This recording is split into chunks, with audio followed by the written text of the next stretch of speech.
Bien, siendo las 10:43, vamos a iniciar la clase para el día de hoy, ¿m? De literatura. Bueno, chicos, em, ya. Hoy sí o sí subo el material que les había prometido, ya.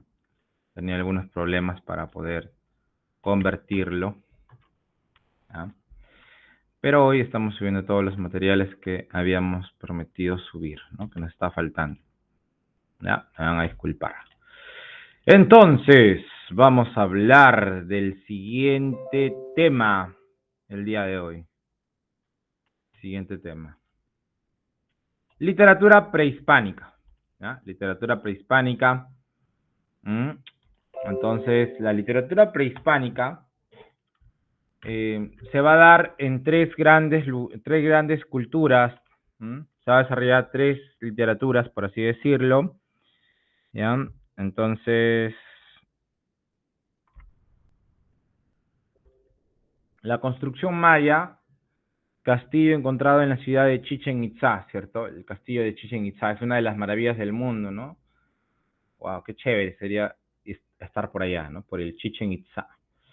Muy pronto seguramente, ¿ya? Pero bueno, veíamos tres figuras, tres imágenes. Nos referimos a la literatura antes de los españoles. Está la cultura maya, la cultura azteca y la cultura quechua, ¿no? La cultura inca. Los mayas van a estar representados por el libro El Popol Vuh, el cual se traduce como consejo, trono, comunidad, y Vuh, que sería el libro, por lo que se puede traducir a libro de los consejos, ¿ya? Libro de los consejos.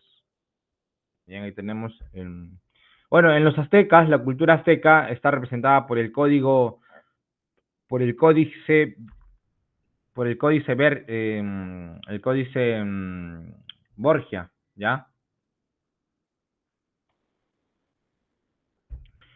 Los incas y su literatura, bueno, no han quedado textos literarios escritos de los incas, han subsistido algunas tradiciones orales y algunas transcripciones realizadas por los conquistadores españoles.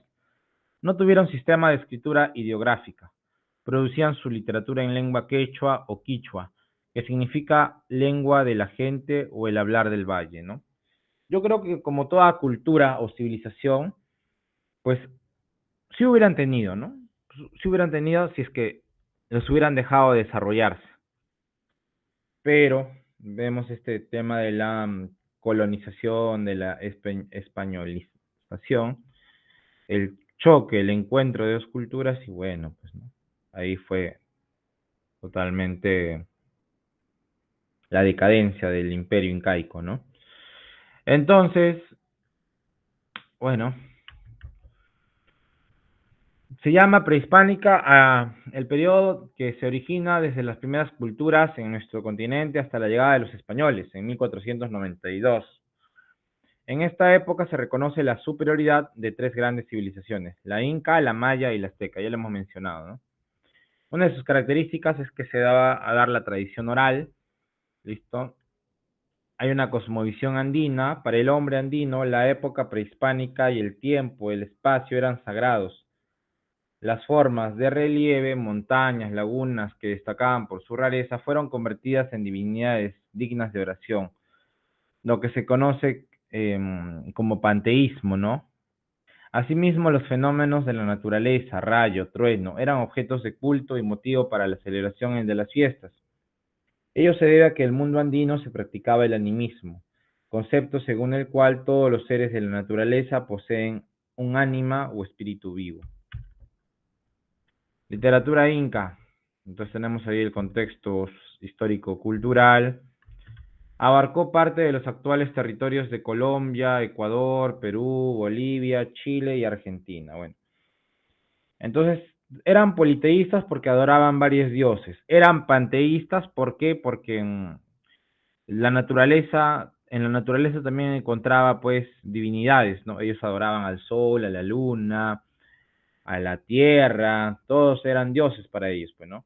Pero tenían un dios creador, Viracocha, pero adoraban también al sol, la luna y otras divinidades, ¿no? Ahí está el Con, el Dios Con, Mamacocha, Supay, etcétera, ¿no? Muy bien. Wow. Características. Era anónima, oral, colectiva, clasista, agrarista, panteísta, cosmogónica, musical. Anónima, ¿por qué? Porque no existe un autor definido, porque no les interesaba en esa época dejar constancia de sí mismos. Entonces acá ya vamos con las principales características de la literatura quechua. Es oral porque se transmitía de generación en generación, se transmitía oralmente. Era colectiva porque pretendían expresar los sentimientos individuales, pero más que ello, no, o sea, no pretendían, claro, nunca pretendían expresar sus sentimientos individuales, sino los de toda una colectividad. Era clasista porque se va a dividir en clases sociales, la nobleza representada por una vertiente oficial y el pueblo por una vertiente popular o una literatura popular. ¿Quién era el representante de la literatura oficial? Los amautas, ¿no? Quienes tenían esa intención de alabar al Inca y a la nobleza. Los arabicus, representantes de la vertiente popular, ¿no? La literatura popular, los arabicus, ¿no? Entonces, los arabicus eran poetas populares y los amautas eran poetas de la nobleza, de la corte, ¿ya? Entonces, olvidar. Entonces, vertiente oficial, manifestaciones impuestas o dirigidas por la corte del Inca a propósito de inmortalizar los acontecimientos más importantes, formación y origen del imperio, las grandes hazañas de los héroes soberanos. Estas manifestaciones tenían una finalidad educativa. Los amautas eran los creadores de esta literatura encargados de transmitir la cultura del imperio. Vertiente popular. A esta vertiente pertenecen las canciones y poesías que expresaban los sentimientos de las comunidades campesinas.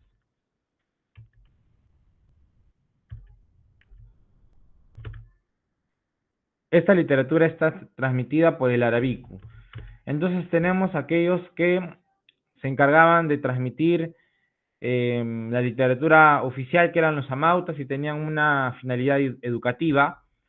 En la vertiente popular destacan los arabicus, que expresaban sentimientos de las comunidades campesinas a través del ayuk, siembra, cosecha, fiesta.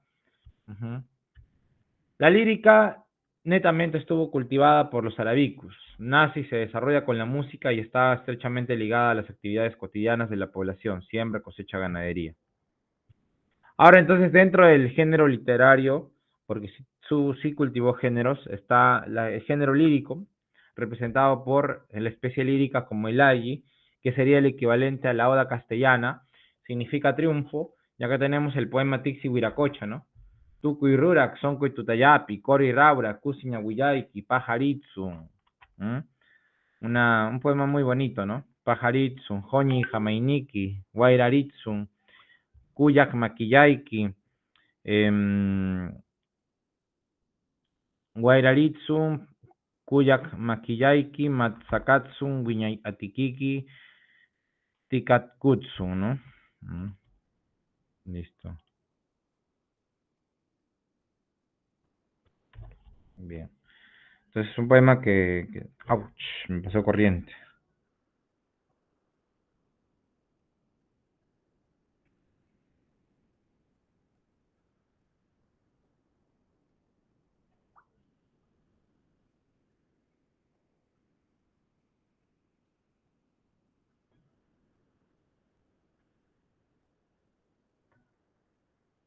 Ya está. Sigamos entonces, ¿dónde nos hemos quedado? Por aquí. Ya. Entonces, el Aigi significa triunfo, significa oda, un himno, en este caso un himno a Cuiracocha, ¿no? Dios, origen del universo, creador de todo oro que arde tan solo entre la noche y el corazón, que la alegría de tus ojos venga en el alba, que el calor de tu aliento venga en el viento, que tu mano unánima siempre se extiende y que tu sempiterna voluntad sea la única que florezca. El Arawi, canto lírico de tema sentimental, amoroso, melancólico, ¿no? Decíamos que el Arawi va a ser, bueno, un antecedente o va a ser el que va a dar origen al Yarabí, ¿no? De Mariano Melgar. Entonces el Yarabí tiene su antecedente que sería el Arawi. Morena mía, morena, tierno manjar, sonrisa del agua, tu corazón no sabe de penas y no saben de lágrimas tus ojos. Entonces, Arawi, poema melancólico amoroso. El Ayotaki es una especie de elegía fúnebre entonado durante los funerales, ¿no? Su equivalente sería la elegía castellana, ¿no?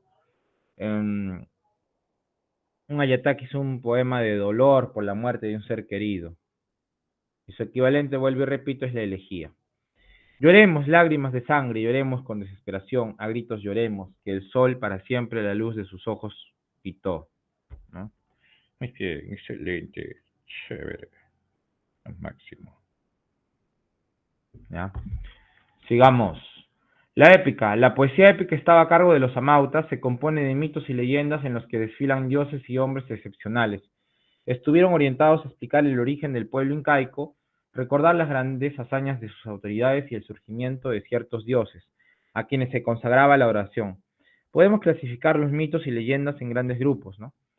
La leyenda de los de Manco Cápac y Mamaogyo y la leyenda de los hermanos Ayar. Ahora, con la leyenda de los hermanos Ayar también eh, está la leyenda de Pacaritambo, ¿no? Ujú. Listo. Que, bueno, todos sabemos que se llama Hermano Sayar, pero también se llama Pacaritambo. ¿Por qué? Porque salen de la cueva llamada Pacaritambo. Ujú. Entonces, los, la leyenda cuenta que,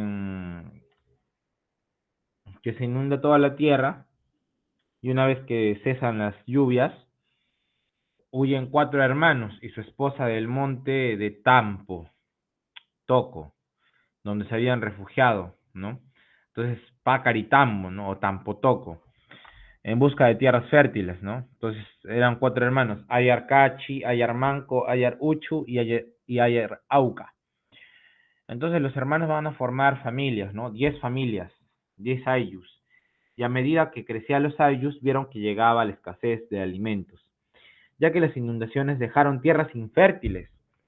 Entonces los hermanos deciden dejarlos a ellos e ir en busca de una tierra fértil, ¿no? Huyen al sur. En el transcurso que se dirigían hacia el sur, uno de los hermanos, Ayarcachi, demostraba superioridad a los demás hermanos al poseer una onda de oro.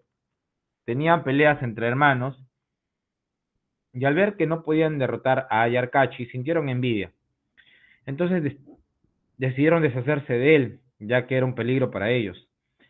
A él le tendería una trampa, mandándole por más comida a la cueva de Pacarina. Al entrar a la cueva, Ayarcachi fue encerrado por sus propios hermanos con una roca.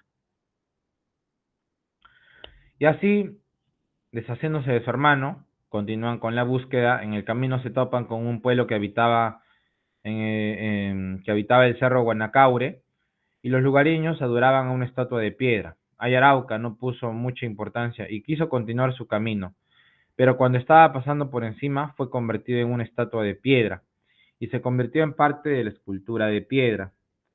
Los dos hermanos restantes, arrepentidos, decidieron continuar. Ayaruchu decidió explorar el área cercana a la carretera. Para su sorpresa, de repente se dio cuenta de que tenía alas enormes y voló hacia el sol. Y cuando apenas aterrizó, se convirtió en piedra.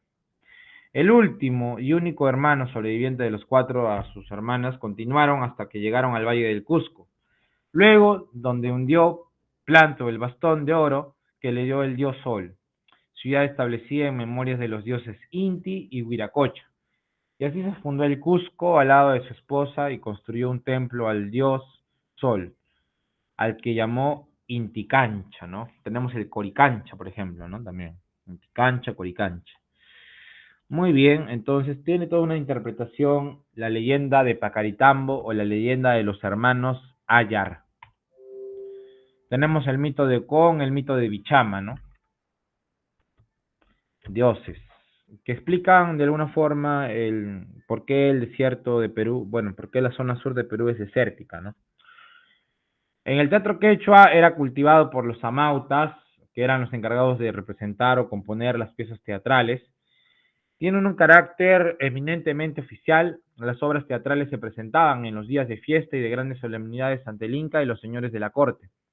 Obviamente que la obra más representativa va a ser el drama Ollantay, ¿no? Sobre el drama Ollantay han surgido tres, teorías. La teoría incaísta o prehispánica, defendida por Sebastián Barranca, también por José María Arguedas, en la que dicen pues que el Ollantay simplemente no tiene ninguna influencia hispánica, ¿no? Que todos los elementos son incaicos. La teoría hispanista o colonial, defendida por Ricardo Palma, ¿ya? Nos menciona de que aquí solamente encontramos aspectos hispánicos porque se presenta el, el personaje gracioso, ¿no?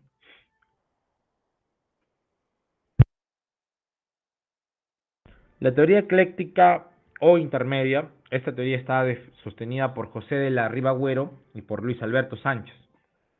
Ellos sostienen que, que el drama Ollantay tiene de ambos, dicen, ¿no? Que tiene elementos españoles como incaicos, porque se dice que el Ollantay es la reactualización colonial de un drama prehispánico.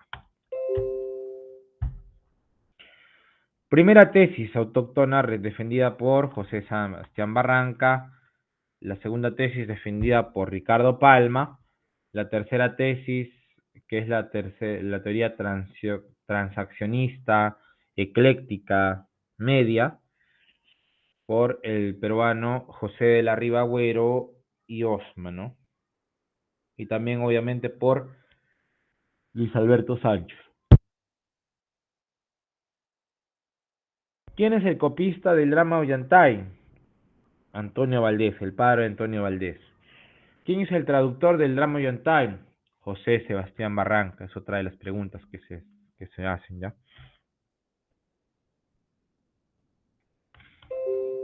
Literatura de la conquista, contexto histórico. Llegada de los españoles al Perú en 1532. Se va a dar pues el choque entre dos culturas, ¿no? Entonces acá ya nos olvidamos de la cultura incaica, ¿no? Literatura quechua, prehispánica. Entonces, cuando hablamos de Ollantay, hablamos de el amorío que tiene Ollantay, un soldado al servicio de Pachacútec, que se ha enamorado de su hija, Cusicoyu, ¿no? Es un amor prohibido. Entonces Pachacútec se enoja, se entera y los trata de apartar, de aislar. Así que aíslan a Cusicoyu de, mm, de Ollanta, ¿no? De Ollantay. Entonces, pues, ellos luchan por su amor, su papá muere, nunca se reconcilia con su hija, y pues, al final, su amor florece y tienen una hija, pues, ¿cómo se llamaba? Imazumac, ¿no? Es más, en pleno encierro ya estaba embarazada. Ya luego su hermano se entera de que está embarazada y lo perdona, ¿no? Porque supone de que Pachacútec había muerto y el único heredero era su hermano Tupac Yupanqui, ¿no? Entonces así al final vence el amor, ¿no? Entonces es una obra que para nada tiene cortes de fatalismo, es una obra, un drama, ¿no? Tiene momentos trágicos como también felices. ¿Ya? Muy excelente. Características literarias. Destacan las coplas, catas, romances durante la conquista. Elaboración y difusión de las crónicas, relatos hechos minuciosos sobre los hechos de la conquista. Entonces, acá es importante que todo se origina con las coplas, que son composiciones de 4 versos que expresan una forma peculiar de considerar la vida colectiva en campamentos. La primera copla que se conoce es la copla compuesta en la isla del Gallo. Pues señor gobernador, miradlo bien por entero, que allá va el recogedor y acá queda el carnicero, que es una copla que es una de las primeras coplas atribuidas al soldado Juan de Sarabia. Entonces, si te dicen, Pues señor gobernador, es una copla, obviamente, es una copla, un ejemplo de copla, de autor soldado Juan de Sarabia, o Juan de Sarabia, y que además fue dedicada pues a, dicen que fue obviamente dedicada al gobernador, pero también es una copla, por ejemplo, una copla que también habla sobre, sobre Diego de Almagro y Francisco Pizarro, ¿no? Pero esta copla va dirigida al gobernador Pedro de los Ríos, ¿no?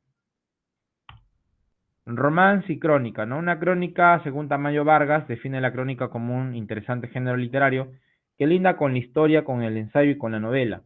Y efectivamente algunas crónicas narran sucesos históricos, ¿no? La palabra clave de crónicas va a ser histórico, histórico, ¿ya? Representantes, cronista español, cronista indio, cronista mestizo.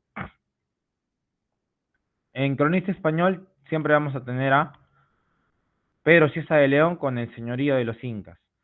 Cronistas indios, el cronista dibujante, a Felipe Guamán Poma de Ayala, a Juan Santa Cruz Pachacuti, a Tito Cusi Yupanqui, ¿no?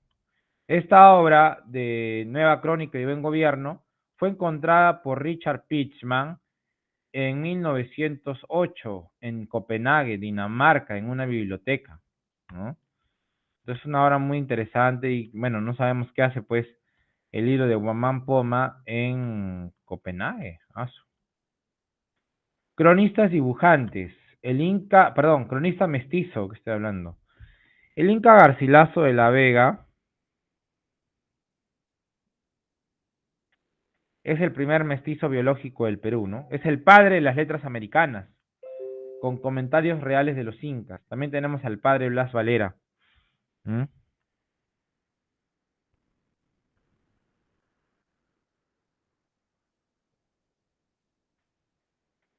Obra La Florida del Inca, también tiene la obra La Florida del Inca, ¿no? Entonces son cronistas, ¿no? ¿Quién es el Inca Garcilaso de la Vega? Un cronista. ¿Cuál es su crónica? Comentarios reales de los incas, ¿no? La más destacada, porque también tiene la Florida del Inca, ¿no? Y los comentarios reales de los incas se dividen en dos partes, ¿no? Una publicada en 1609 y la otra parte publicada en 1616 o 17. Aquí está, pues, ¿no?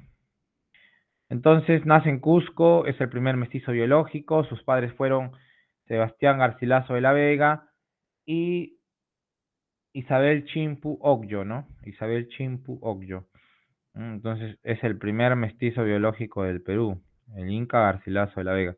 Su verdadero nombre fue Gómez Suárez de Figueroa. ¿Ya? Gómez Suárez de Figueroa.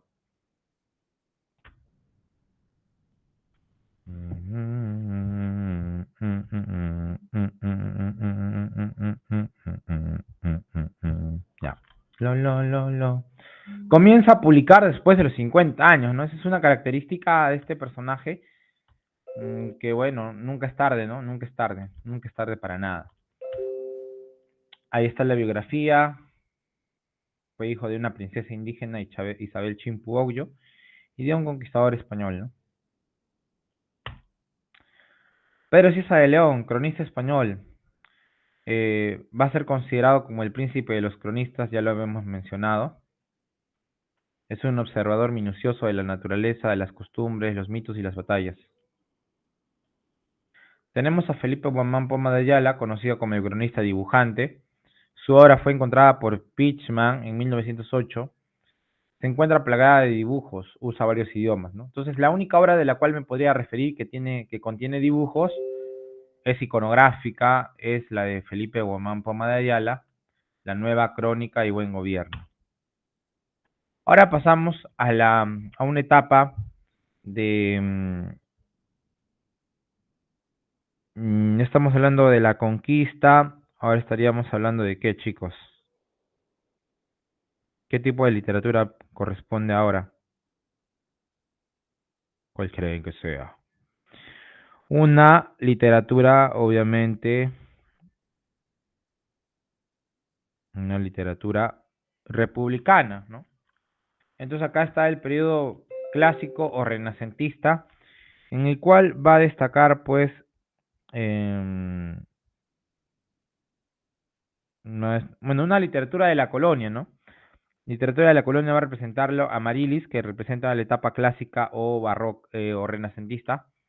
Está Amarilis, está Fray Diego de Ojeda, ¿no? Etcétera. Pero quien va a destacar acá es Amarilis, una mujer, como ves, hermosa. Su verdadero nombre fue María Rojas Garay. Su obra va a ser Epístola a Abelardo. Entonces acá habría que, ¿por qué está acá la Filomena de Lope de Vega? Porque Lope de Vega va a compendiar esta epístola, la va a publicar también, o va a estar dentro de esta obra la Filomena de Lope de Vega. ¿Por qué? Porque considera que esta muchachita Amarilis tiene pues talento, ¿no? Y para que lo compendie en su obra, pues tiene mucho que ver, porque María Rojas Garay también le muestra ese afecto, esa admiración a Lope de Vega. Ella está enamorada de Lope de Vega, ¿cierto? Por eso escribe Epístola a Belardo. Entonces acá diríamos, ¿quién es Belardo? Belardo es Lope de Vega. Entonces apenas mencionemos, es Belardo. Belardo, automáticamente el autor es Amarilis, ¿no?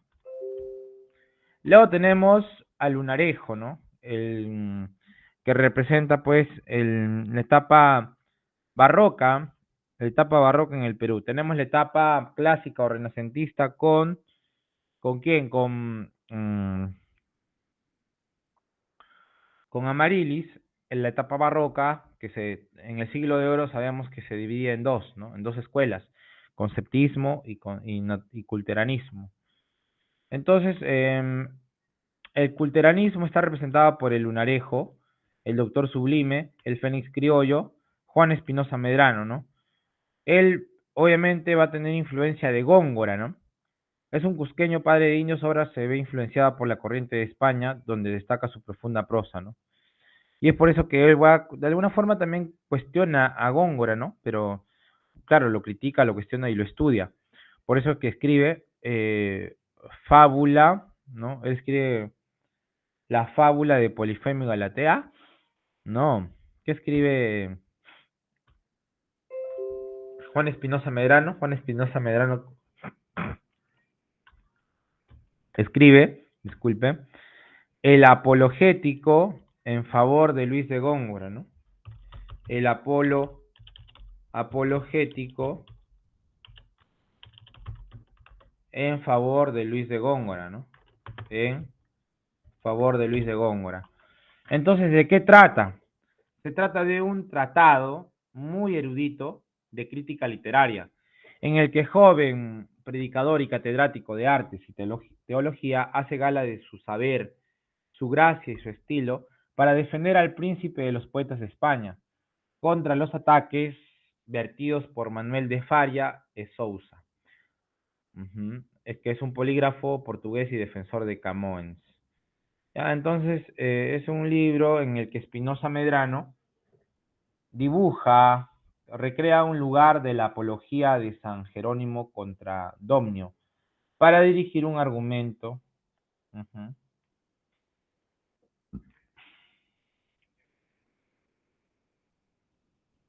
¿Ya? Entonces, apologético en favor de Luis de Góngora, ¿no? ¿Quién imita a Góngora? Nuestro amigo el lunarejo Juan Espinosa Medrano. Ahora, el poeta de la Ribera, el Quevedo peruano, es Juan del Valle Caviedes. ¿Por qué? Porque imita a Quevedo, ¿no? Hasta en el título de su obra. Mientras que Quevedo escribe el Parnaso español, ¿te acuerdas? Nuestro amigo Caviedes, Juan del Valle Caviedes, escribe El Diente del Parnaso, obra en la que permite conocer la ciudad y sus costumbres, donde satiriza y critica a los médicos guiado por el resentimiento, porque ocurre que los galenos no podían curar un extraño mal que aquejaba al poeta. Entonces él los va a satirizar, los va a ridiculizar, ¿no?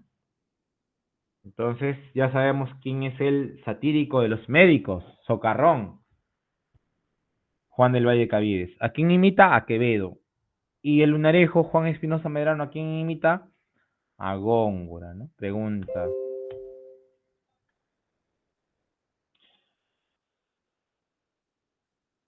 Alonso Carrió de la Bandera pertenece a la época la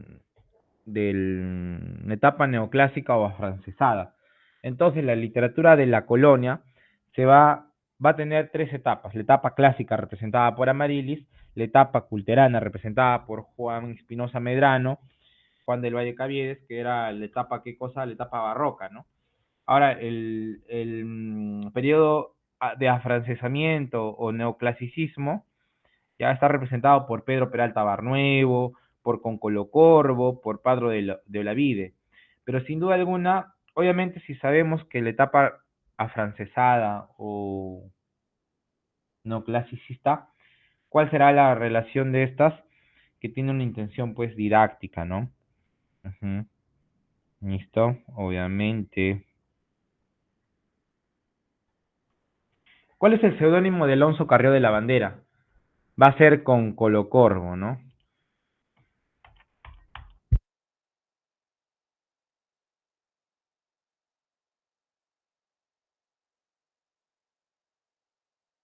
Entonces la pregunta es, eh, ¿por qué se llama con Colocorvo? ¿Mm? ¿Por qué se llama con Colocorvo? Alguien dice, ¿no? Con color corvo, ¿no? O con cuello corvo, ¿no? El cuello corvo. Ujú. Alguien que está jorobado, ¿no? Entonces ahí que habría que investigar, ¿no? ¿Por qué se llama con Colocorvo? Ya es su seudónimo, pues, ¿no? Pero en realidad con Colocorvo, ¿no? Que sería el personaje, creo. Em, claro, con Colocorvo es su seudónimo, pero sería el autor ficticio de Lazarillo de Ciegos Caminantes, ¿no? Con Colocorvo sería Calixto Bustamante, ¿no? Entonces el libro nos da cuenta de un viaje de Buenos Aires a Lima. Según su primera edición, El Lazarillo de Ciegos Caminantes fue escrito por el indio don Calixto Bustamante Carlos Inca, alias con Colocorvo, el cual acompañó al visitador español, don Alonso Carrió de la Bandera, en un itinerario que tenía como misión inspeccionar todas las postas entre ambas ciudades y proponer mejoras para el sistema de correos. ¿Mm? Entonces, escribe El Lazarillo de los Ciegos Caminantes, ¿no? Entonces, esta obra tiene una intención didáctica, ¿no? Y como tal, es moralista, ¿no? ¿Qué otra obra era moralista? Y además, ¿con qué se relacionaría? Con el Lazarillo de Tormes, ¿no? Claro, nos muestra a un Lázaro. Es como una literatura picaresca, por así decirlo, ¿no? Ajá. Podríamos decir eso, ¿no? Podríamos em, tener la osadía de decir ello. ¿Mm? Entonces tenemos acá el periodo neoclásico representado por también, además, por los creadores de la sociedad amantes del país, ¿no? Entonces acá también hay un dato muy importante.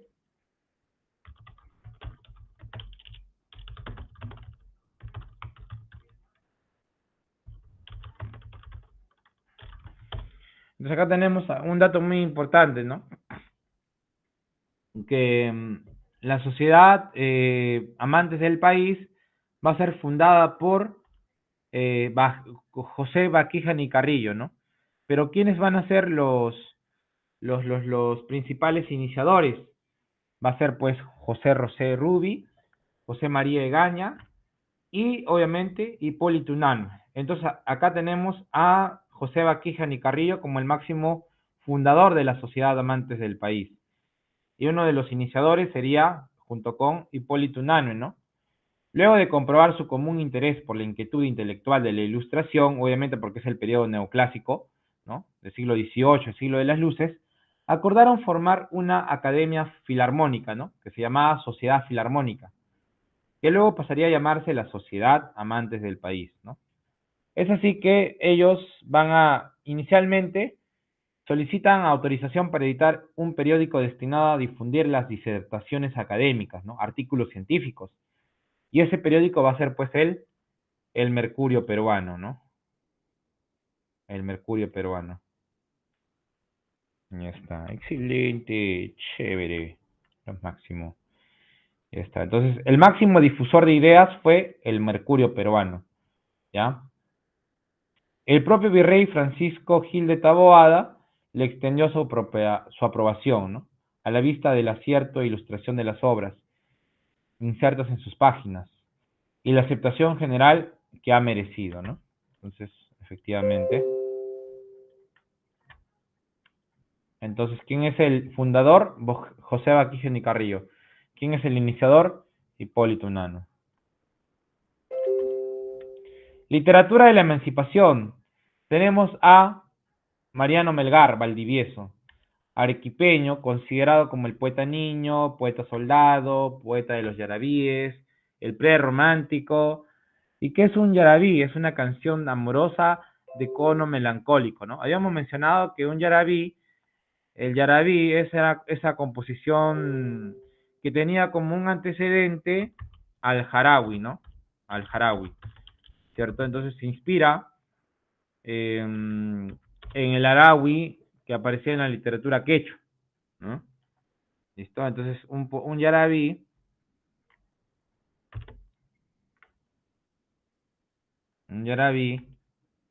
tiene como inicio um, al arawi, ¿no? Entonces se va a caracterizar por ser un verso libre y de una métrica corta, ¿no? Es un poema muy corto el yarabí, muy especialmente de 5 sílabas, ¿no? Y eso tiene similitud a la métrica quechua, ¿ya? Entonces, el yarabí además representa pues al departamento de Arequipa, ¿no? A la provincia de Arequipa. ¿Mm? Entonces decíamos que este género del yarabí proviene de la fusión de dos culturas musicales, ¿no? La inca, la cual aportó el género jarawi, y la hispánica, que los criollos rebautizaron como yarabí, mezclándola con la trova española del siglo XVI, que llevaron los conquistadores españoles. Entonces es un canto melancólico por la fatalidad y la tragedia, que revela una eminente queja por el amor perdido o no correspondido, ¿no? Así como cuando hablábamos de las églogas, ¿te acuerdas? Era el amor no correspondido. El tema era amoroso, ¿no? El amor cortés. Pero en este caso era porque era égloga, porque trataba del amor entre pastores, ¿no? Y decíamos, las églogas, por ejemplo, Salicio estaba enamorada de Galatea, pero Galatea lo rechazaba, ¿no? Y en el caso de Nemoroso, pues lloraba por la muerte de Elisa, ¿no? Entonces, la musa inspiradora de Mariano Melgar va a ser Melisa y Silvia, ¿no? Eh, Acá vamos a agregar algunas cositas, ¿ya? Por ejemplo, este de acá. Que en realidad Melisa pues tiene otro nombre, ¿no? Melisa era Manuelita Paredes, ¿ya? Su primer amor, y Silvia es María de los Santos Corrales, ¿no? Al final pues se queda con Silvia, ¿no? Porque además, bueno, no se queda con Silvia porque también es un amor imposible, ¿no? Ajá, entonces se refiere que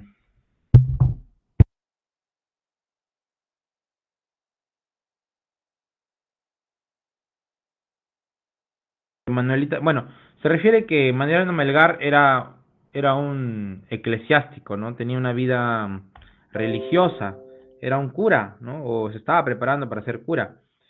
Entonces, ¿qué sucede? ¿Qué pasa?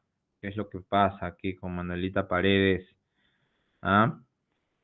Bueno, Manuelita Paredes es el verdadero nombre de Melisa. Y la primera musa de Melgar, decíamos, ¿no? La primera musa de Melgar no fue Silvia, sino ¿quién? Sino Melisa, que era Manuelita Paredes Guillén, que era el hija del fiscal, ¿no? Y teniente coronel Mariano Gabriel Paredes Valdivia y Rosa Guillén Salazar. Manuelita nació en 1797 y vivió en lo que actualmente es la calle Perú, ¿no? Tercera cuadra, en Arequipa.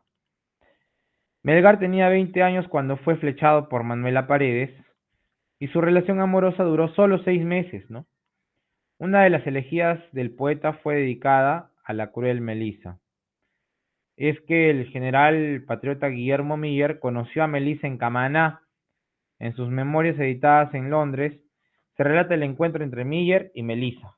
Es una de ellas, Choza. Alojaron a Miller. La patrona que salió a recibirle era una joven al parecer de 25 años, y muy linda, de cabellos rubios y ojos azules. Tenía un color blanco y nacarado, acompañado de una cierta validez interesante que, unido a la expresión triste de su mirada agradable, le daba el aire de una melancolía que le hacía aún más hermosa. Esta joven era la señora que inspiró la vehemente pasión que con tanto mérito cantó Melgar. En este encuentro, el coronel Escobedo, que acompaña a Miller, insistió que Manuela cantase para deleite de los presentes, y Melissa interpretó una obra de Melgar. Terminada la canción, la joven señora ya estaba casada. Con profundo dolor se puso a llorar. Entonces, es lo que nos cuenta pues Mariano Melgar, ¿no? En su libro El caudillo de los libres. Ujú. Entonces, Mariano Melgar era muy enamoradizo, pues, ¿no?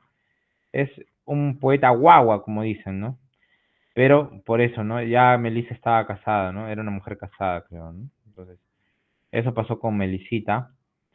Y luego su verdadero amor era Manuelita Paredes, pues, perdón, su verdadero amor fue Silvia, pero también fue un amor prohibido, ¿no? Ya que él estaba estudiando para sacerdote. Así que bueno, no fue tampoco, ¿no? Entonces, siempre hay un desamor y un amor, ¿no? O siempre después de un desamor te puedes volver a enamorar, ¿no? Entonces, ¿qué podemos decir? A ver, que Manuelita significó, es que mira, él, él era, él era sacerdote, pues, ¿no? Había elegido la carrera de sacerdote. Su primer amor fue Manuelita Paredes, pero que ya sabemos que significó su primera desilusión. Pero se curó de ella entregándose apasionadamente al amor de María de los Santos Corrales, Silvia, ¿no? La Silvia de sus poesías. Sus padres querían alejarlo de María, así que decidieron que él estudie leyes en Lima y la capital estaba entregada a una oculta pero intensa actividad revolucionaria, ¿no? Por eso es que también es el poeta soldado, ¿no?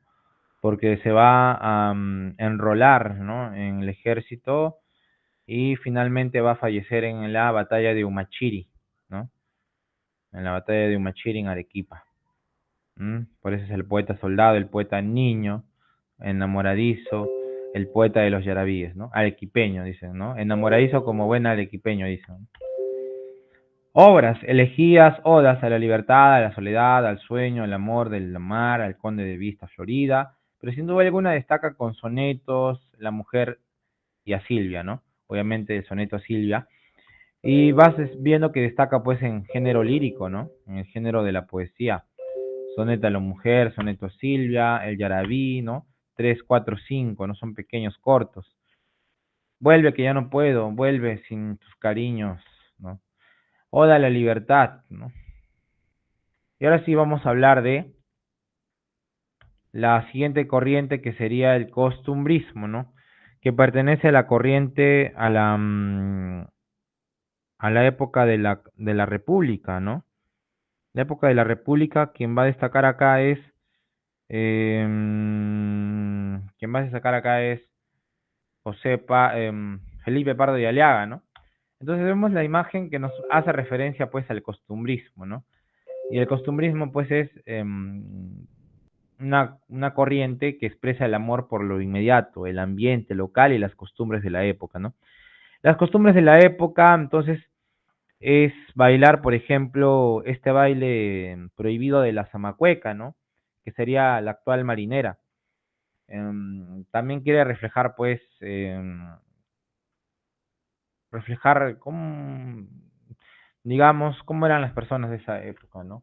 Por eso, por tal, tiene el afán moralista y pedagógico.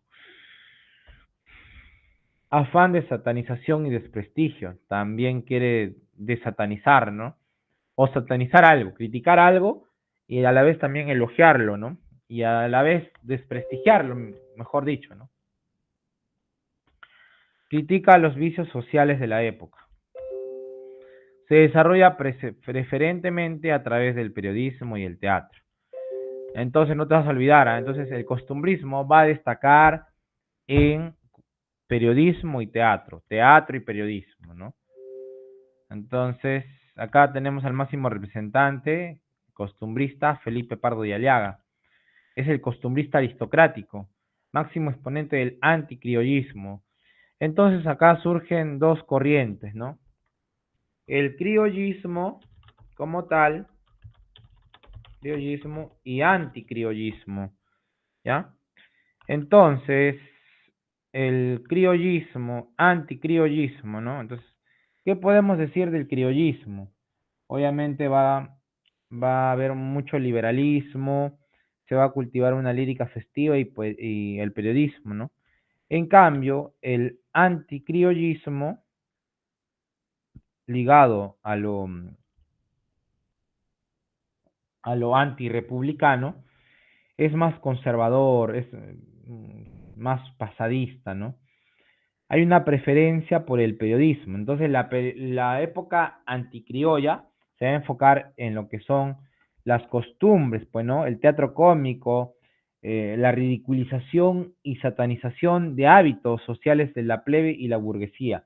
Por eso es que nuestro amigo Felipe Pardo y Aliaga es anticriollo, porque, bueno, quiere desprestigiar al criollismo. En cambio, el popular o criollismo va a dar preferencia por el teatro, la comedia, la farsa, el sainete, el juguete cómico, ¿no? Y va a ser más culto, ¿no? Porque va a ser lírica, va a ser periodística y va a usar en cuanto a los vicios y defectos de la sociedad, sobre todo de la plebe, ¿no? Entonces, el criollismo obviamente que va a satirizar a la plebe, al pueblo, al vulgo, ¿no? Entonces, obviamente va a hablar bien de sí mismo, ¿no? Soy español. Todo eso. Ay, Dios, ya bueno. El satírico limeño funda El espejo de mi tierra, publicada, o bueno, fundada en 1840.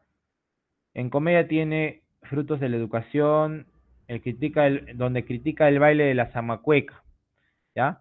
Entonces, en todas las épocas, en todas las etapas, siempre se critica algo, ¿no? En este caso se va a criticar, pues, el baile prohibido de la zamacueca, ¿no? Una sátira contra las costumbres que el autor juzga inmoral, anticuadas, así como una crítica a la deficiente educación de los jóvenes de su época, ¿no? Entonces, en esta obra, pues, esta obra se va a representar por primera vez en 1829, ¿ya? La acción pasa por los años de 1828-29 y dura menos de 24 horas. Entonces, se va a criticar el baile prohibido de la zamacueca, que sería la cueca, ¿no? La cueca, bueno, que tendría su origen en la cueca, dicen, ¿no? Tiene su origen en la cueca, ¿ya? Entonces, tenemos ahí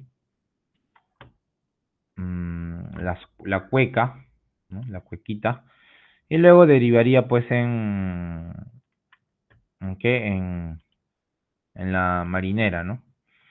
Porque la zamacueca va a ser un estilo musical originado en el virreinato del Perú, un baile de pareja suelta, donde se representa el asedio amoroso de una mujer, ¿cierto? Por parte de un hombre. Se considera este estilo musical como un precedente de la cueca, la samba, chacarera, bailecito y la marinera. Es decir, que va a ser un antes y un después, ¿no? Antes de que existiera la marinera, existió la zamacueca, ¿ya? Entonces critica a la educación y critica la inmoralidad, ¿no? Que está representado en un baile, ¿no? Pero en todas las épocas han habido bailes prohibidos, ¿no? Como, por ejemplo, la canción de La Lambada, que era una canción, pues, para su época un tabú, ¿no? O si de obras nos referimos, hablamos también de Madame Bovary, ¿no? Que en su tiempo era un libro prohibido por tocar el tema un libro inmoral por tocar el tema de la infidelidad, ¿no? Lo que le costó ahí estar preso a Gustavo Flaubert, ¿no? Entonces, la música también, ¿no? La lambada, ahora el reggaetón, ¿no? El perreo.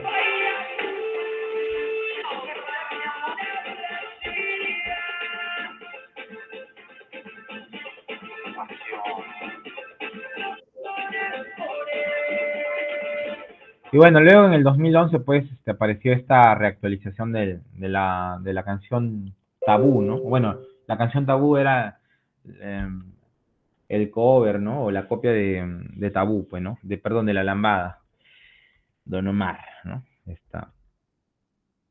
Incluso quien había imitado esta lambada era Jennifer López, ¿no? Con su canción On the Floor, ¿no? A ver.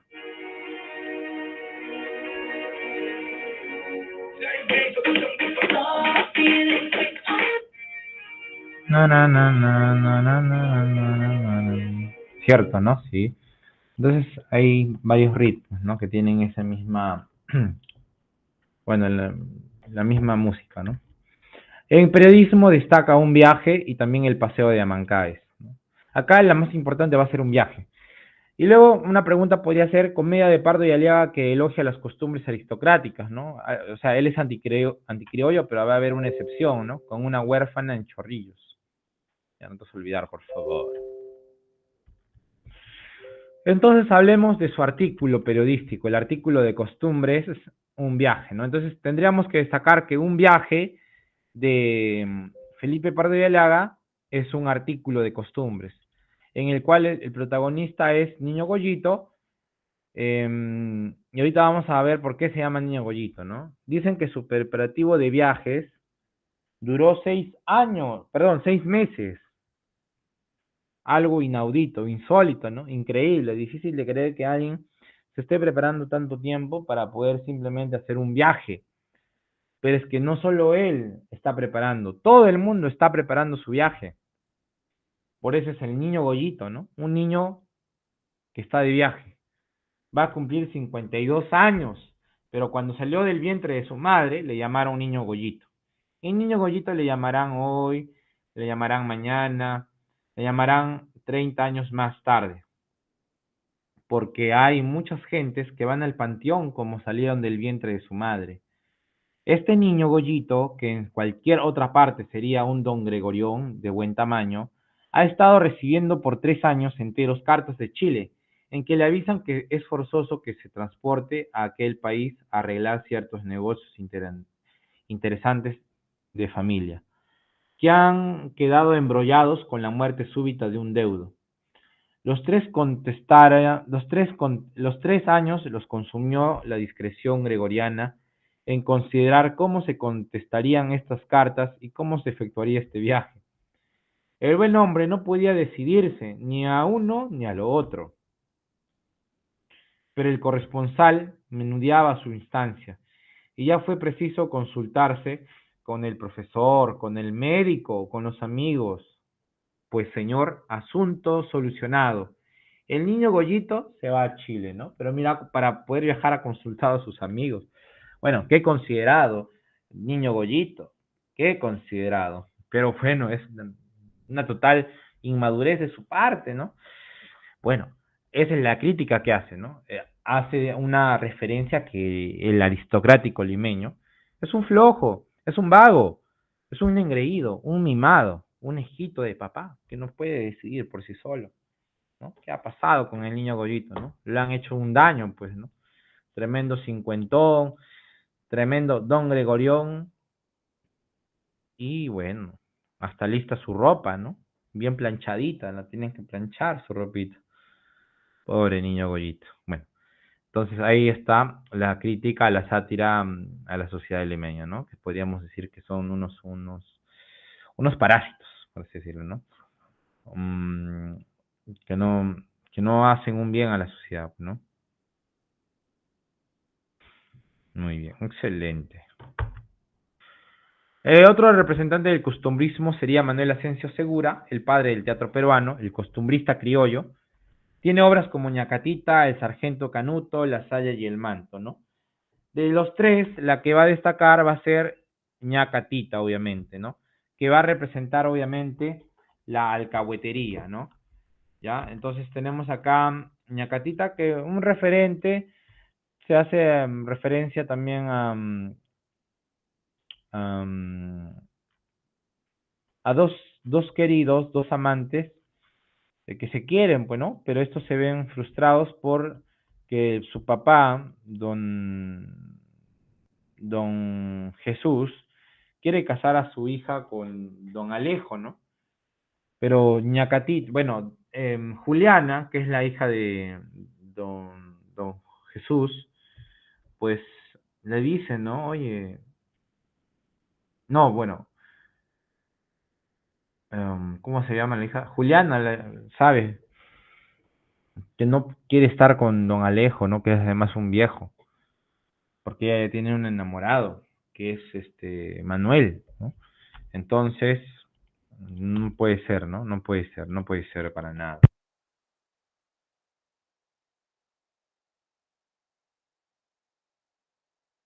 Entonces, eso trata Ñacatita, ¿no?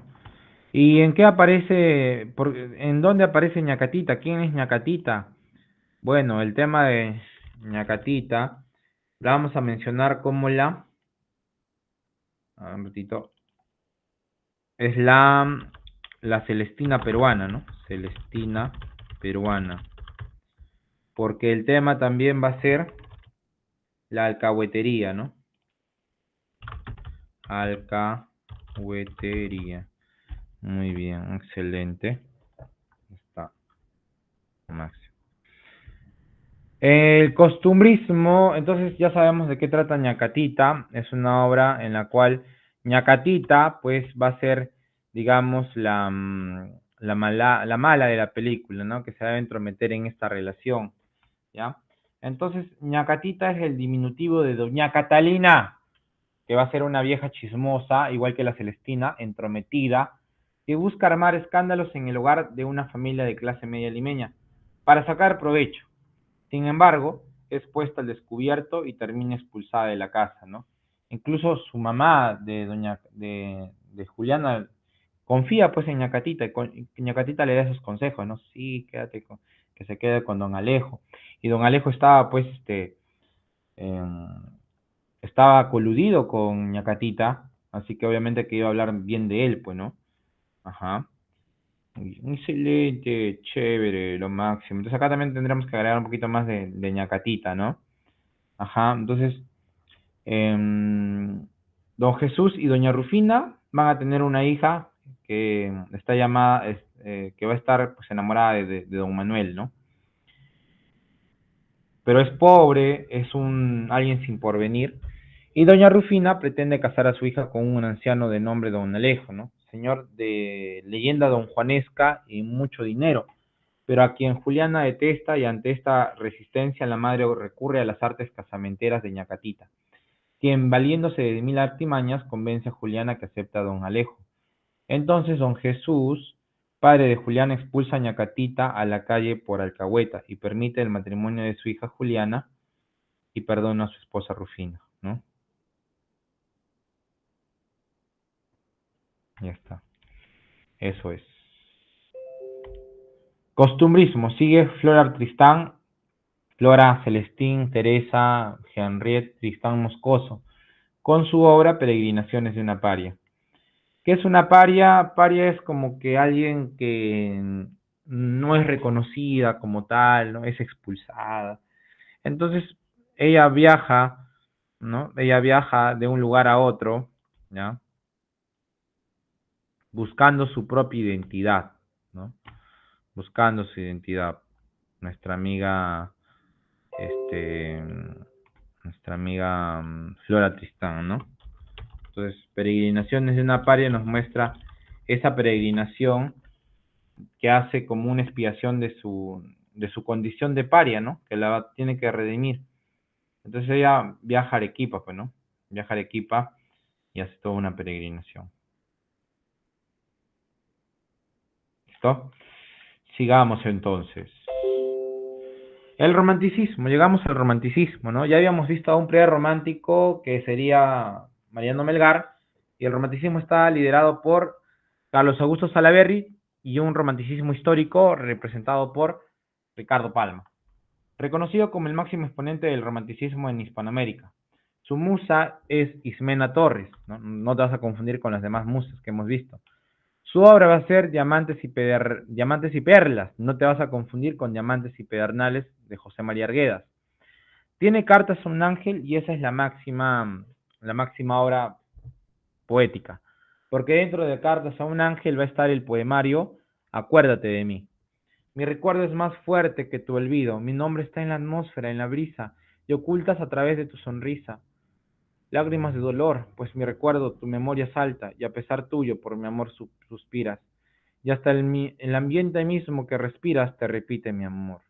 Oh, cuando vea en la desierta playa, con mi tristeza y mi dolor, a solas el vaivén incesante de las olas, me acordaré de ti. Cuando veas que un ave solitaria cruza el espacio en moribundo vuelo, buscando un nido entre el mar y el cielo, acuérdate de mí.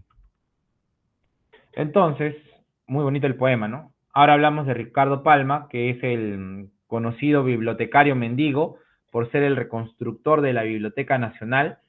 Él va a ser muy culto, ¿no? Desde muy temprana edad trabajó en diarios, ¿cierto? Palma fue alumno irregular del Colegio de San Carlos, ¿no? Cuando fue dirigido por el sacerdote y el pensador tradicionalista Bartolomé Herrera. Era el mejor del país. En 1872 publica sus Tradiciones, ¿no? Al que siguieron otros, todos ellos recopilaciones de apreciados relatos históricos, ¿no? Eh, por el presidente Miguel Iglesias, él va a ser director de la Biblioteca Nacional, destruida por los chilenos, ¿no? Siendo este el principal refactor, ¿no? Por eso es el reconstructor, el bibliotecario mendigo. Ahí está Ricardito Palma. Bueno, algo que pasó es que va a ser criticado por Manuel González Prada, ¿no? Manuel González Prada va a ser un adalid de la juventud y promotor radical de la renovación profunda del país, ¿no? Es que por eso Ricardo Palma es muy tradicionalista, ¿no? Muy histórico, ¿no? Y para Manuel González Prada lo ataca sin mencionarlo, afirmando que las tradiciones constituían una literatura servil, retrógrada, arcaizante. Palma sufrió mucho y nunca logró reconciliarse con toda la nueva generación, ¿no? Entonces creo que Palma sí, ¿no? Dijo, bueno, sí, está bien, acepto hago un mea culpa y por lo tanto sí, efectivamente, ¿no? Entonces, algunos dicen que Tradiciones Peruanas pues es el mejor libro, ¿no? Pero bueno, para González Prada no, lo cuestionó rotundamente, ¿no? Y eso tal vez también afectaría un poco, ¿no? ¿A quién no afecta una crítica, ¿no? Pero hay que ser pues fuertes, ¿no? Hay que ser fuertes. Pero no sabemos, ¿no? No estamos en esa época para preguntarle, Palma, ¿qué sientes? ¿Qué sientes que te hayan criticado? Que Manuel González Prada te haya criticado, ¿no? Que él era era lo contrario, pues, al romanticismo, ¿no? El romanticismo es fantasía.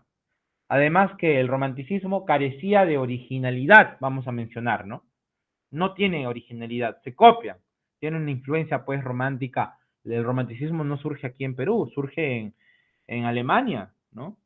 Entonces obviamente no carece de originalidad. En cambio el realismo, bueno, te muestra las cosas tal y como son. Por eso es que Manuel González Prada va a ser representante del realismo, ¿no? Y con él tal vez nos vamos a quedar el día de hoy. Entonces recuérdame, que la primera tradición de Palma data de 1851 y se titula Consolación. Recuerda que Mariano Melgar inicia la literatura nacional y es el precursor del romanticismo. No pertenece al romanticismo, pero es el prerromántico, precursor, ¿no? El antes.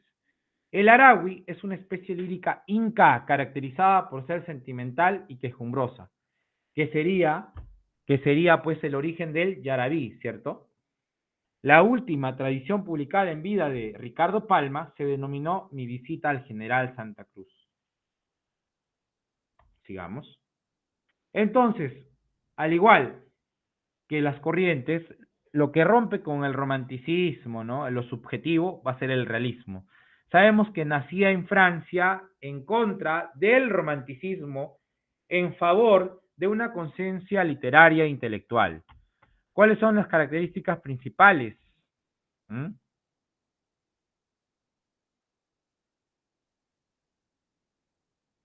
¿Ya? Objetiva, verídica. ¿Qué lenguaje emplea? Un lenguaje coloquial, descriptivo, crítico, ¿no? Entonces acá, mira, por ejemplo, acá vemos la escena de quién. ¿Quién era el representante del realismo? Ruso, por ejemplo. Fyodor Dostoyevsky, ¿no? Con Crimen y Castigo, ¿no? Creo que este sería, pues, Rodion Raskolnikov, ¿no? Al verse asediado eh, por la policía, ¿no? Por el investigador, por el detective, por el inspector. ¿Mm? ¿Listo? Sí, efectivamente es Rodion Raskolnikov, ¿no? El personaje que asesina, que comete un doble asesinato, ¿no? Por tener la teoría del superhombre. ¿Mm? Está excelente, chévere. Sigamos entonces. Realismo en el Perú. Bienvenidos aquí. ¿Dónde surge? O bueno, surge en Francia, ¿no? Pero en el Perú inicia con la guerra con Chile, ocasionando una crisis posguerra y descomposición política y moral. Va a ser una corriente nacida en Francia desde las últimas décadas del siglo XIX, ¿no? El realismo en el Perú va a tener como características, o bueno, va a cuestionar, claro, va a cuestionar el comportamiento caudillista, va a cuestionar el sistema imperante.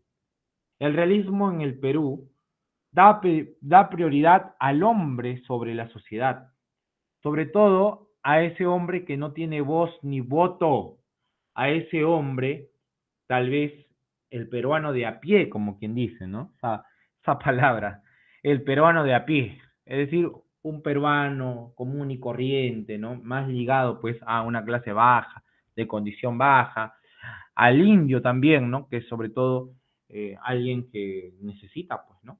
Entonces, es alguien que da prioridad al hombre, por lo que podríamos afirmar que el representante del realismo en el Perú, que es Manuel González Prada, también es un indigenista, ¿no?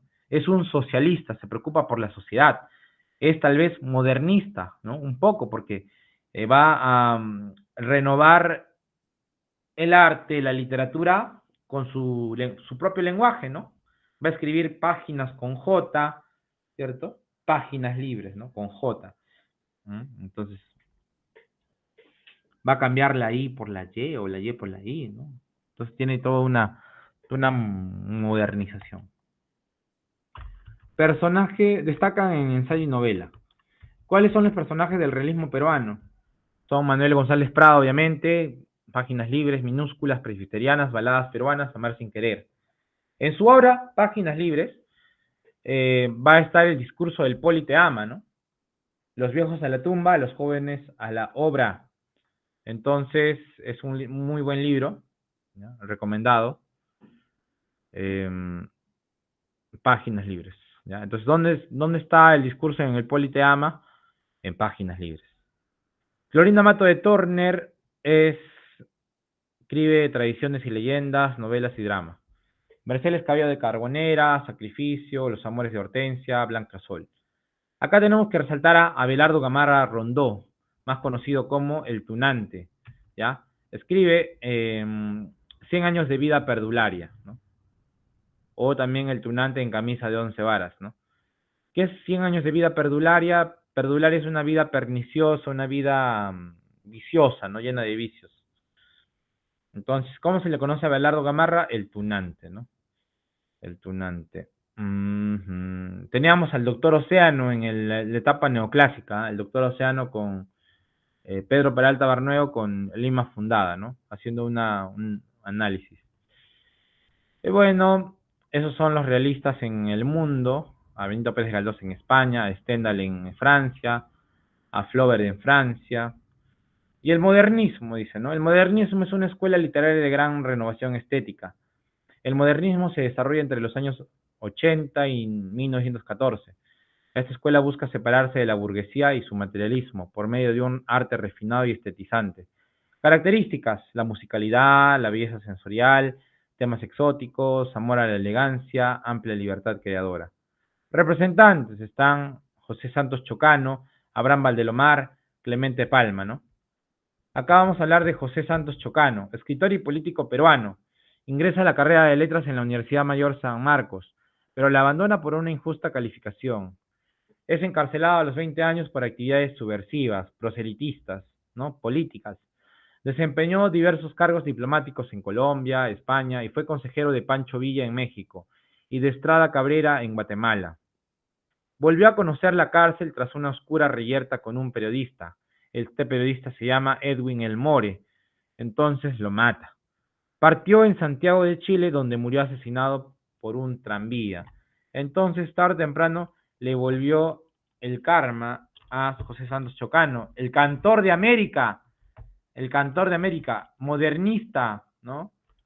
El cantor de América tiene otro nombre, Juvenal, su seudónimo, ¿no? Entonces no te vas a olvidar, ¿no?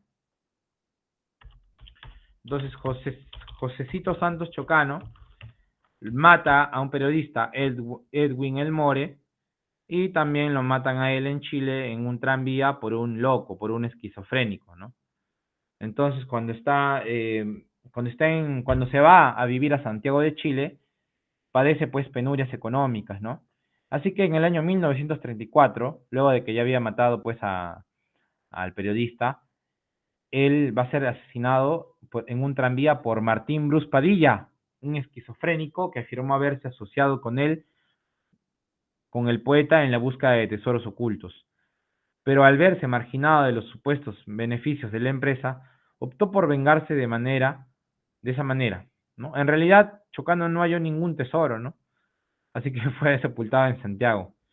30 años después, sus restos fueron trasladados a, a Lima, ¿no? Entonces, de él recordamos pues su poemita, ¿no? Soy el cantor de América, ¿no? Por eso le llama el cantor de América. Y cantaba y decía, pues no soy el autor de América, autóctona y salvaje. Mi lira tiene un alma, mi canto un ideal. Mi verso no se mece por una hamaca tropical, con vaivén de pausado de hamaca tropical. Cuando me siento inca le rindo vasallaje al sol que me da el cetro de su poder real. Cuando me siento hispano y evoco el coloniaje, parecen mis estrofas trompetas de cristal. Mi fantasía viene de un abolengo moro, los Andes son de plata, pero el león de oro. Y las dos castas fundo con épico fragor, la sangre es española e incaico el latido. Y de no ser poeta, quizá yo hubiera sido un blanco aventurero o un indio emperador. Entonces, qué chévere, ¿no? Qué bonito. Esto aparece en Blasón, ¿no? Entonces, estilo rompe el provincialismo y busca una inspiración nacional y americana. Escribe sobre la raza y la historia. Chocano se sentía mitad inca y mitad rey. Eso lo vemos en su obra Blasón, pues, ¿no? Su tema tiene un acento épico cuando habla de geografía, la raza y la historia. También nos presenta una fuerte subjetividad lírica de suave entonación, de ternura y nostalgia. Sus versos son claros y rotundos, son sonoros, inflados, solemnes y armoniosos, que recuerdan una gran trompería musical. ¿Mm? Entonces tenemos ahí obras, Fiat Lux, Alma América, Selva Virgen, Sin Nombre, Iras Santas, etcétera, ¿no?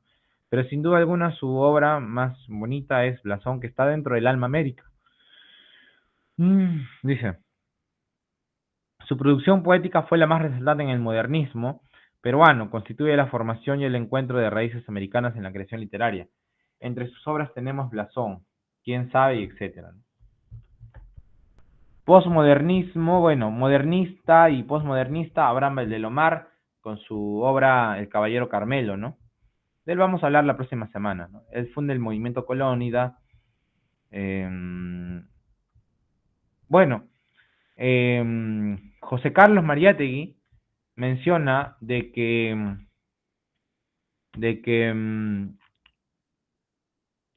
en el ensayo Proceso de la literatura, José Carlos Mariátegui va a considerar a Mariano Melgar como un precursor del romanticismo. Entonces, ¿quién dice de que Mariano Melgar es el precursor del romanticismo? José Carlos Mariátegui, ¿no? Entonces, de él vamos a hablar la próxima semana, ¿no? Incluso del simbolismo, ¿no? El simbolismo que está representado por José María Eguren, el vanguardismo por César Vallejo Mendoza, ¿no?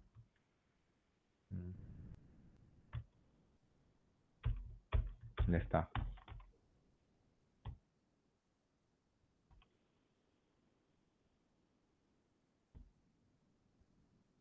Entonces, vamos a resolver la práctica.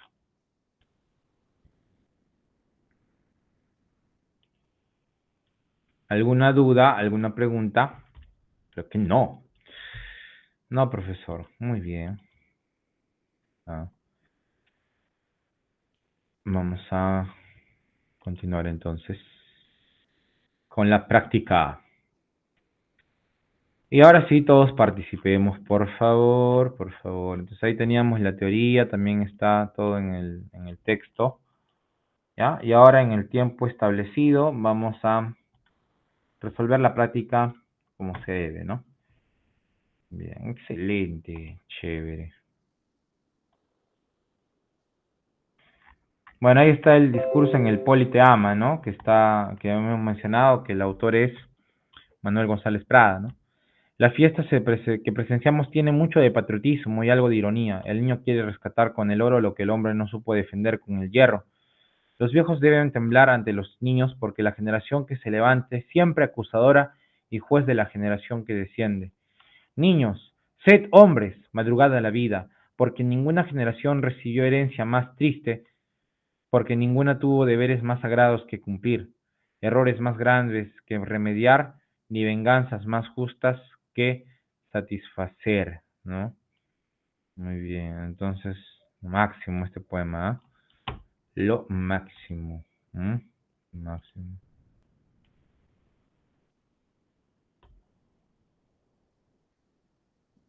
Poesías, minúsculas. Este de acá quiero leer. Niños, sed hombres, madrugada la vida, porque ninguna generación recibió herencia más triste, porque ninguna tuvo deberes más sagrados que cumplir, errores más graves que remediar ni venganzas más justas que satisfacer. Modernismo en el Perú, Manuel González. Ya, muy bien. Sigamos. Autor que rebate los argumentos y ataques a la obra Fábula de Polifemo y Galatea de Luis de Góngora. Simplemente vemos acá. Claro. Está a favor, pues, de Luis de Góngora, ¿no? ¿Quién estaba a favor de Luis de Góngora? Mencionemos, por favor. Juan Espinosa Medrano.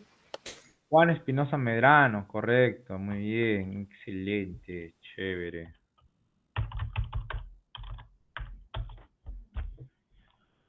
Muy bien.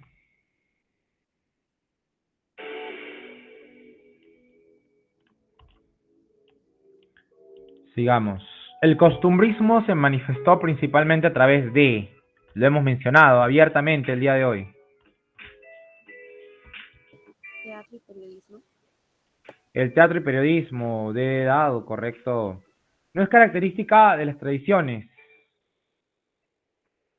Mira, acá veo la iconografía. Hubo iconografía en las tradiciones, nada que ver, ¿no? Es historia, es tradición. Desde 1954. ¿Qué tema es ajeno a la obra de Ollantay? ¿Cuál es el tema que no corresponde? ¿Cuál será, chicos? El fatalismo. El fatalismo, ¿no? Claro, decíamos que, bueno, es un drama, sí, mezcla tragedia con comedia. ¿Ya? Surgen tres teorías sobre ella, pero nada que ver el fatalismo, ¿no? Porque al final estos personajes llegan a concretizar su amor, ¿no? Su hermano, de Cusicuyor, pues acepta su relación. La obra de Garcilaso, Comentarios Reales, es una... Bueno, simplemente hay que destacar qué es Garcilaso de la Vega, qué es el Inca Garcilaso. Es un cronista. ¿Y qué va a escribir entonces? Una crónica. Una crónica, ¿no? Entonces, nunca lo habíamos visto desde esa perspectiva, ¿no? Comentarios Reales es su obra, pero ¿qué era Comentarios Reales? Ah, era una crónica. ¿Por qué? Porque Garcilaso es un cronista mestizo, ¿no? El padre de las letras americanas, el primer mestizo biológico del Perú. Entonces, mira, la condición de padre lo vamos a recordar porque es el primero, ¿no? El primero, ¿m? Así como el primer actor, ¿no? Entonces, es como que el padre de los demás actores. Ahora, el primer profesor, también, va a ser el padre, ¿no? Entonces, para muchos, yo voy a ser su padre, ¿no?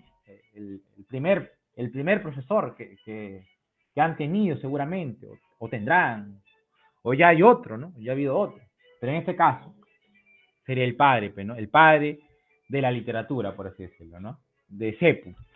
Entonces, la obra de Garcilaso, Comentarios Reales de los Incas, es una crónica. Entonces, no te olvides, la condición de padre es por ser el primero también, ¿no? Entonces vas a recordar, si era el primero, es el padre de las letras americanas, Garcilaso de la Vega. Las primeras manifestaciones literarias de la conquista fueron, ¿qué es lo primero que apareció? Que además era cultivado por el soldado, ¿no? Juan de Saravia, en 1527, y era dedicado, pues, al gobernador Pedro de los Ríos, ¿no? 1527, Juan Saravia, o el soldado Juan Saravia, ¿te acuerdas? Que cultivaba, al ojo nomás, las coplas, ¿no? Las coplas. Entonces vamos a ver si hay esa respuesta. Las coplas serían las coplas, y luego de las coplas, ¿qué viene? Dice. Mientras que aquellas que describieron el encuentro de las dos culturas, la historia, serían las crónicas, pues, ¿no? Entonces serían las crónicas, las coplas y las crónicas, o coplas y romances. No, no creo, ¿no? No creo. Entonces, está bien. Coplas y crónicas. Acá, el contexto de la obra Ollantay se da entre los reinados de... Obviamente tiene que ser Pachacútec, mira. Se repite, acá vamos a aplicar teoría de la relación. Se repite. Descarto Huáscar y Atahualpa. Nada que ver. Acá en todos tiene que estar Pachacútec. Pachacútec. Y acá no está Pachacútec, entonces no. Pero bueno, sigue repitiéndose Inca Roca por alguna razón, por alguna extraña razón. Entonces elimino acá. Acá elimino a Viracocha porque Viracocha es el dios, nada que ver, ¿no? Acá Tupac Yupanqui es el heredero. ¿Mm? En el contexto de los reinados de Pachacútec y Tupac Yupanqui podría ser, ¿no? Podría ser, pero Tupac Yupanqui es el príncipe heredero, ¿no? Es luego, después. Podría ser la respuesta, ¿no? Entonces sería, ¿con cuál me quedo? La C.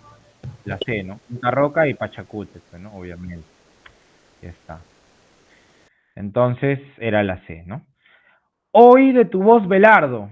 Ahí me quedo, ahí me detengo, ya no tengo por qué leer. Si tengo flojeras, por ahí, profesor, yo voy a entrar pues a derecho, pero no me gusta tanto la literatura. Entonces no tienes que leer mucho acá, ¿no? Simplemente Belardo, ya tienes que recordar. ¿Quién es? Y luego te dice, seudónimo, ¿no? Entonces era es Lope de Vega, pero ¿quién escribía sobre Lope de Vega? La poeta Marilis, correcto, muy bien. Ajá, entonces, igual nunca en tu vida hemos mencionado a Clarinda, a Galatea es el personaje de la obra, Silvia es la musa, Phyllis nada que ver, ¿no? El día de hoy simplemente hemos hablado sobre Amarilis, ¿no? En la época clásica o renacentista. Sobre las crónicas se puede decir. Acá voy a marcar la más grande, pues, ¿no? ¿Cuál es la alternativa más grande? La C de casa, ¿no? Dieron a conocer las hazañas de los conquistadores en nuestras tierras, así como su poderío. Autor que representa la poesía conceptista en el Perú. El poeta de la Ribera. Bueno, acá tendría que ser el nombre, ¿no? Pero bueno, al poeta de la Ribera lo conocemos. Bueno, ¿a quién conocemos como el poeta de la Ribera? A Juan del Valle Caviedes, ¿no? El Quevedo peruano, el poeta satírico, burlesco de los médicos. La influencia francesa en la literatura colonial del Perú se acentúa en el periodo de, ahí mencionábamos a Hipólito Unanue, a Concolo Corvo, a Pedro Peralta Barnuevo. Entonces, obviamente, si es influencia francesa, era el periodo afrancesado o neoclásico, pues, ¿no? Neoclásico, lo máximo. Excelente. Chévere. Pedro Cieza de León nos narra las hazañas, gobiernos y costumbres de los incas en su libro que lleva por título. Acá simplemente tengo que hablar de Pedro Cieza de León. ¿Qué habla Pedro Cieza de León? ¿En dónde? ¿Cuál es su libro máximo? Señoría de los Incas, ¿no? Ahora, acá hay que destacar que la primera parte de los comentarios reales efectivamente se llama comentarios reales. Ahora, la segunda parte, que es publicada en 1616, ¿no? Porque esta es publicada en 1609, ¿no? Y la segunda parte en 1616, la segunda parte, está bajo el título Historia General del Perú. Eso tengo que destacarlo, ¿no? Tengo que saberlo. La primera parte de su crónica se llama Comentarios Reales. La segunda parte del Inca Garcilaso de la Vega se llama Historia General del Perú, ¿no? Nueva Crónica y Buen Gobierno de Guamán Poma de Ayala, ¿no? El cronista indio. Crónica del Descubrimiento y Conquista. Eso también es de Pedro Cieza de León, pero no es la obra que más destaca, ¿no? Además habla de los incas, dice, ¿no? Señorío de los incas, ahí está la palabra clave. No te vas a confundir, por favor. Entonces vamos acá a hacer una retrospectiva. Efectivamente, crónica de las guerras, crónica del descubrimiento y conquista, le corresponde, si no me equivoco, a, eh, a él, pues, ¿no? Pero no es su obra, no es la obra que estamos mencionando acá. Porque acá dice, narra las costumbres de los incas. Esta es la época de conquista, ¿no?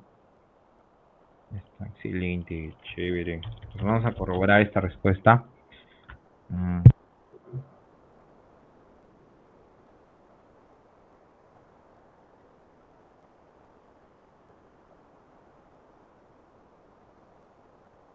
Son cronistas indios. Ya, muy bien.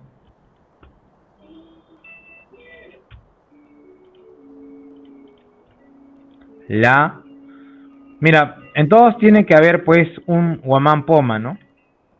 Acá está Guamán Poma, pero no es Pedro Cieza de León. Guamán Poma, Pachacuti, Yupan, Yanqui, Salcamaigua, puede ser, ¿no? Salcamaigua, bueno.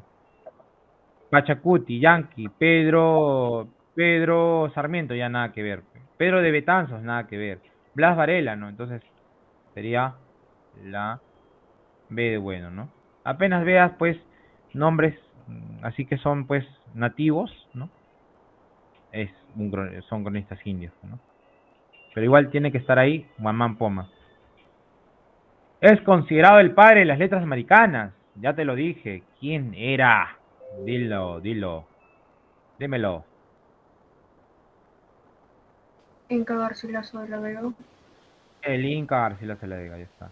Es considerada la mejor poeta lírica de nuestra literatura virreinal. ¿Cuál es la única poeta, pues? Amarilis, pues, ¿no? No hay otra más, ¿no? Acá, indiscutiblemente, porque todos son varones y acá te dice poesía, no tienes ni por qué dudarlo. Fue llamado el Quevedo peruano. Claro, se burlaba de los médicos, o sea, apenas veo Quevedo ya no tengo que leer nada, ¿no? O para corroborar, ya, ¿quién criticaba cruelmente a los médicos porque no podía curar una enfermedad? Ah, Juan del Valle Caviedes. ¿Cuál es su obra? Ah, creo que era entonces el diente, ¿no? El diente del Parnaso, donde critica al, al médico, ¿no? Entonces creo que no le pudo extraer la muela, ¿no? Entonces hay que leer un poco eso, ¿no? El diente del Parnaso, pero ya nos hace ilusión, pues, ¿no? El diente del Parnaso. Ahora recuerda que la palabra Parnaso viene porque él imitaba pues a Quevedo, ¿no? Entonces el Quevedo como tal, ¿qué escribía para recordar? Quevedo escribía el Parnaso también, pues, ¿no? Entonces lo imitaba también en el título. Pero ¿qué tipo de Parnaso? Era el Parnaso español. ¿Y quién escribió El viaje al Parnaso? Ese era Cervantes, ¿no? Cervantes. Se le considera como el mejor cronista indígena. ¿Quién era el indígena? El cronista dibujante, Guamán Poma de Ayala, ¿no? Obviamente, indiscutiblemente. ¿Ya? Muy bien.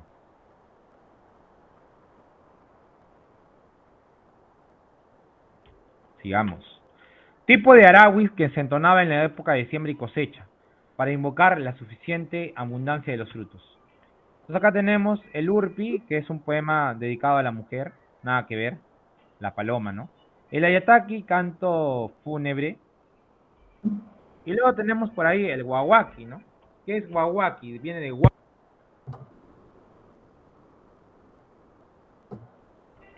¿De qué habla? Es un poema dedicado a la mujer, ¿no? Ujú. Entonces, un poema dedicado a la mujer, también un poema amoroso. Y luego tenemos el aranguay, que sería un poema. ¿Cuál sería su significado del aranguay? Aranguay.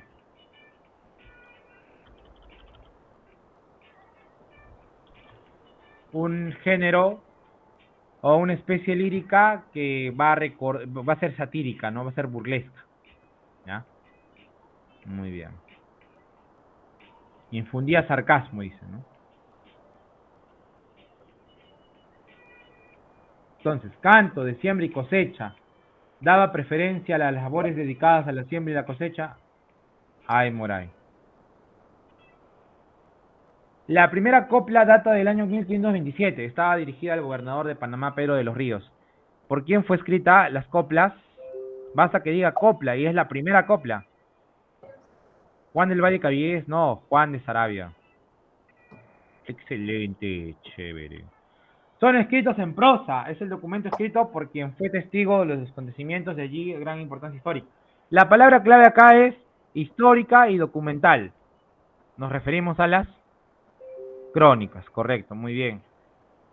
Pues señor gobernador, mírelo bien por entero que allá va el recogedor. Apenas vea gobernador, sé que se refiere a quién. Además dice Juan de Sarabia. Ah, entonces, ¿qué escribió Juan de Sarabia? Romances, crónicas, coplas, anales. Escribió coplas, ¿no? Muy bien. Excelente. El costumbrismo en cuanto al tema y al lenguaje presenta dos vertientes. ¿Mm? El costumbrismo en cuanto al tema y al lenguaje presenta dos vertientes. ¿Cuáles eran? El criollismo y el anticriollismo. Entonces está al revés, ¿no? Anticriollismo, criollismo. Anticriollismo porque criticaba a los criollos. Criollismo criticaba a la plebe, ¿no? A los plebeyos, a los siervos, a los, tal vez a los del pueblo, ¿no? El neoclasicismo aporta al costumbrismo, dice. ¿Qué es lo que aporta el costumbrismo? ¿Cuál es la característica más relevante, pues, del neoclasicismo, ¿no? El siglo de la Ilustración. Querían ilustrar, querían enseñar. Era una literatura netamente didáctica. Por lo tanto, el costumbrismo va a tener una intención didáctica. Claro, excelente. Profesor, profesor, Dígame. ¿el costumbrismo a qué corriente literaria pertenece? O sea, ¿pertenece al neoclasicismo o al romanticismo peruano? Ah, ya. Teníamos etapas. Vamos a recordar las etapas que hemos visto, ¿no? O los temas que hemos visto. Literatura peruana, que es la prehispánica, ¿no? Prehispánica, literatura quechua. Luego literatura de la conquista, los cronistas, ¿no? La llegada de los españoles. Luego de la conquista en este periodo, seguirá pues la literatura de la colonia en la que estaba Amarili, ¿cierto? Las tres etapas, ¿no? La literatura de la colonia, entonces. Las tres etapas que estaba en la época clásica, ¿cierto? Clásica, en donde estaba Amarilis, la época barroca, en la que estaba, pues, nuestro amigo, el culteranista Juan Espinosa Medrano y el Quevedo peruano, Juan del Valle Caviedes, ¿no? Los dos Jotas, Juan y Juan, ¿no? Juan Espinosa y Juan, los dos Juanes en la etapa barroca que corresponde la colonia. Y luego estaba la época afrancesada, que obviamente tenía influencia del neoclasicismo, ¿no? De Francia. Ahora, luego de ello, sigue pues en ese periodo la literatura de la República, recuérdalo por favor. O incluso, bueno, antes de la literatura de la República, luego de eso hablábamos del prerromántico, literatura de la emancipación, ¿no? El poeta soldado, el poeta de los yarabíes, Mariano Melgar. Y luego de ver a Mariano Melgar, recién hablábamos de una literatura de la República. ¿Por qué? porque el costumbrismo, recuerda, que estaba liderado por el anticriollista Felipe Pardo y Aliaga, era el aristocrático, bueno, era el aristocrático limeño, ¿no? Era el costumbrista aristocrático, pero obviamente criticaba las costumbres de la época. ¿De qué época? De la época republicana, ¿cierto? Por eso es que está dentro de la literatura republicana. Y luego de la literatura republicana, habíamos visto, después de eso, ¿qué cosa? El romanticismo y el realismo. Ujú, muy bien. Entonces, dentro de la literatura de la República está el costumbrismo, está el romanticismo, está el realismo y está el modernismo. Y luego también estaría el vanguardismo, que hemos visto que por ahí hemos visto a grosso modo, ¿no? No tan profundamente, lo que es el modernismo y el vanguardismo, ¿no? Entonces, definitivamente el neoclasicismo aporta una intención didáctica, ¿no? Porque quiere también satirizar y enseñarnos, pues, las costumbres de esa época, ¿no? De alguna manera. ¿Mm?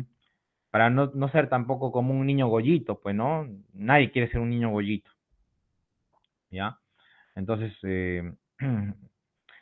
obra de Manuel Ascenso Segura que se enmarca dentro del género dramático. ¿Cuál sería la respuesta? Ñacatita. Ñacatita, ¿no? Simplemente la obra de Manuel Ascenso Segura tú ya marcas Ñacatita. En la comedia Ñacatita encontramos, ¿qué vamos a encontrar? Entonces quedó claro, ¿no? Me confirma, por favor. En Ñacatita encontramos descripciones de tipos populares, obviamente, ¿no? No vamos a encontrar un lenguaje culto, porque es una comedia de costumbres, además. ¿Cuál es la costumbre? La alcahuetería. Descripciones de balnearios como Chorrillos, puede ser, pero no encontramos eso, no. Uso de métrica irregular, no es una poesía. Profunda sátira política, no es sátira, pero no es de corte político, ¿no? Es de corte social. Se critica la sociedad alcahueta, chismosa, que se intromete en la vida de los demás. El romanticismo tuvo entre sus representantes a quién? A Carlos Salaberry. Salaverry. Carlos. Comedia que critica y menosprecia Carlos Augusto Salaverry. Comedia que critica y menosprecia el baile de la zamacueca. ¿En dónde se criticaba eso? En Frutos de la educación de Felipe Pardo y Aliaga, ¿no? Felipe Pardo y Aliaga. Salaberry destaca en la poesía. ¿Qué tipo de poesía? Si es romántico. Poesía amorosa, obviamente. Es célebre por su discurso en el Politeama por sus páginas libres. ¿Quién escribió eso? González Prado. González Prado, ¿no? Correcto. No es característica del romanticismo peruano. Decíamos que ellos carecían de originalidad, por lo tanto esa es la respuesta. A. Creador de la tradición. ¿Quién es el creador de las tradiciones peruanas? Palma. Ricardo Palma. Ricardo Palma. Se le considera como el máximo representante de la corriente modernista, el juvenal, el cantor de América. Soy el cantor de América autóctono y salvaje. Mi vida tiene un alma, mi canto un ideal. José Santos Chocano. José Carlos Mariátegui dice que Mariano Melgar es el precursor del romanticismo, ¿no? La D de dado, ¿no? La D de dado, ahí está. Siguiente, obra que satiriza a los médicos. Diente del Parnaso. Diente del Parnaso. Novela picaresca americana. Yo te dije, novela picaresca, ¿no? Apenas veas Lazarillo de Tormes, no, Lazarillo de los ciegos caminantes. En Ñacatita de Manuel Ascenso Segura se percibe la influencia de la obra. Hacíamos un parangón que Ñacatita se parecía a la Celestina, ¿no? Pues me he equivocado acá, la C de casa. En el libro de Mi proceso, Chocano presenta todo el proceso judicial contra él por haber dado muerte al poeta. ¿A quién había matado? ¿A qué poeta había matado? Edwin Elmore. Edwin Elmore, ¿no? Que era también periodista, ¿no? Ya. Edwin Elmore. D de dado. Ahí terminamos, íbamos a terminar 10 y 20, pero bueno, era siempre justo y necesario aclarar algunas respuestas, ¿no? Por eso nos hemos demorado un poquito, ¿ya? Por aclarar. Pero no está mal, no estoy diciendo que esté mal, ¿no? Que nos hemos demorado por aclarar, no que estaba planificado para acabar 12 y 20, ¿no? Y bueno, hemos acabado, sin más ni menos, todo en el tiempo exacto, ¿no? En el tiempo neto. Ya está. Muy bien, cuídense mucho. Ahora sí voy a dedicarme exclusivamente a subir la diapositiva del día de hoy y de las semanas anteriores, ¿ya? Y siempre revisen su práctica, ¿no? Por ahí tal vez no hemos dicho alguna respuesta. Bueno, le hemos dicho todo, pero siempre como estudiante tengo que estar revisando mi práctica, pero no es que acaba la clase y ahí queda, ¿no? Tengo que siempre estar en constante repaso. Ya está, cuídense mucho, nos vemos. Saludos. Hasta luego. Pero Hasta luego, profesor. Hasta luego.